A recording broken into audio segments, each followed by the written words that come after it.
لولا الجيش المصري والله كانوا نفذوا خطة التهجير دي. والله لو مش الجيش المصري ومعانا رئيس قوي كانوا نفذوا خطة التهجير. كانوا نفذوها يا باشا زي ما بقولك كده. ايوه زي ما بقولك كانوا نفذوها بالفعل وانتهت.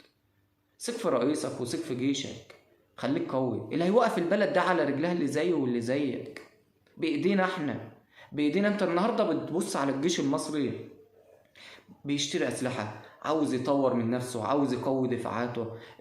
تبص تلاقي الصين جت عملت معانا مناوره، تبص تلاقي رئيس عبد الفتاح السيسي بيقوي العلاقات بيننا وبين روسيا، بيقويها بيننا وبين الصين، بيقويها بيننا وبين ايران.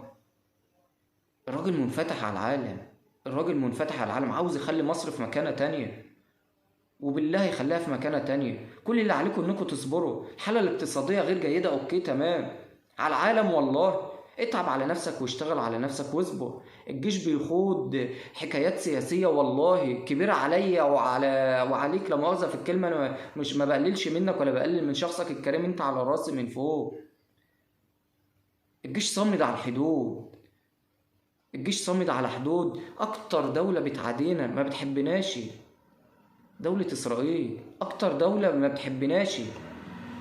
وعلى فكرة الجيش الوحيد اللي في المنطقة اللي اسرائيل خايفة منه اللي هو جيشنا. بيحاربونا والله العظيم بيحاربونا. عارف بيحاربونا بايه؟ بيحاربونا مثلا الاعلام اللي زي القنوات المضلة الاخوانية. هم يدفعوا ليهم، بيقبضوا بالدولارات علينا. عجزوا الشعب. عجزوه ازاي؟ العب بعقولهم يا باشا. دخل جوه عقولهم ان البلد واقعه، يبقى مفيش جواهم دافع للحياه. اوعى تفتكر اللي بيطلع في الاعلام زي محمد ناصر او معتز مطر او جويش او اللي طالعين بيكرهوا مصر وبيكرهونا وبيكرهوا الجيش وبيكرهوا الرئيس وبيكرهونا وبيكرهوك والله. عارف دول لو بيحبوا البلد فعلا زي ما هم عاوزين يوصلوا لنا وبيضحكوا على عقولنا، لو بيحبوا البلد كانوا قالوا لنا اشتغلوا، اقفوا جنب جيشكم، اقف جنب رئيسك. حتى لو بكلمة على السوشيال ميديا يطلع يقول أنا بدعم الجيش المصري، أنا بدعم الرئيس عبد الفتاح السيسي. كانوا قالوا لنا كده، كانوا قالوا لنا حاجات ترفع من روحنا المعنوية. بس هما ما بيعملوش كده، والله ما بيعملوا كده. عارف ما بيعملوش كده ليه؟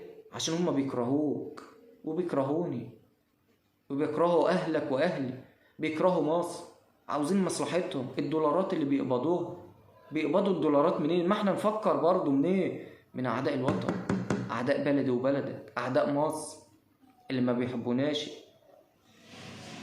اللي جوه عقولهم خطة. خلي بالك إسرائيل والدول الأوروبية حاطين مصر بند أول، حاطين مصر قبل الكويت، قبل السعودية، قبل قطر، قبل الإمارات، قبل جميع الدول دي. مصر الوحيدة اللي الحمد لله لحد دلوقتي واقفة على أرض صلبة، والله واقفة على أرض صلبة. هثبت لك بس إنهم الدول الأوروبية والدول العبرية بيبصوا للجيش المصري وبيراقبوا تحركاته بفيديو برضه. هفرجك على الفيديو دلوقتي حالا على قناة تلفزيونية شهيرة والمصدر موثوق منه إن الدول الأوروبية بتتابعنا. يلا بينا نسمع الفيديو ونرجع نكمل الفيديو بتاعنا. وهو ما بدأ يقلق واشنطن بعد الخبر بيقول إن واشنطن قلقانة من الجيش المصري. بصريح العبارة كده قلقانة من الجيش المصري، مش خايفة من التسليح اللي الجيش المصري بيحاول يتسلحه، أو الجيش المصري عاوز يطور من نفسه إن يبدأ يصنع. يعني مصر النهاردة حاليا الصفقة اللي إن شاء الله هتتم وبإذن الله هتتم، مصر عاوزة تبدأ بالفعل تصنيع طيارات مسيرة. احنا بنصنع طيارات مسيرة على فكرة. اي نعم الطيارات المسيرة مش مؤثرة جدا في الحرب، بس ليها دور قوي جدا. الطيارات دي استطلاع، بتراقب عن بعد. مصر عاوزة تمتلك حق في تصنيع طيارة مسيرة بتطير لأبعد من 1000 كيلو. 1000 كيلو، يبقى الراجل اللي قاعد بيشغلها كده بينه وبينها 1000 كيلو.